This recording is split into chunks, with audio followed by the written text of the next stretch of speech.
Tulip extension में जिस जगह मैं खड़ा हूँ ये प्लॉट कॉर्नर है और इसका रकबा 13 मरले है और ये टीवी है, एक चौक है, 2 साइड ओपन है। तमाम ब्लॉक में आप देख सकते हैं घर बने हुए, वॉकिंग डिस्टेंस पे यहाँ से कमर्शियल है और मस्जिद बिल्कुल करीब है। और ट्यूलिप एक्सटेंशन ब्लॉक का ये मैं कहता हूँ, समझता हूँ कि ये मैचलेस है। प्लॉट को आप देखेंगे तो प्लॉट जो है उसमें यानी फिलिंग रत्ती भर उसकी भी ज़रूरत नहीं है, बिल्कुल रोड के बराबर है। तो ये भी वर्थ बाइंग है।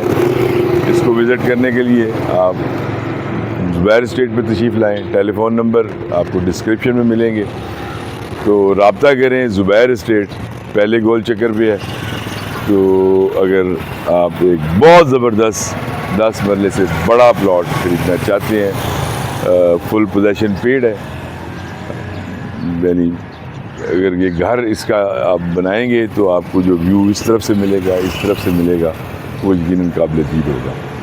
तो ये एक प्लॉट था मैचलेस, ये भी मैंने दिखा दिया। आप तशरीफ़ लाइए, यकीनन आपको पसंद आएगा। बहुत शुक्रिया।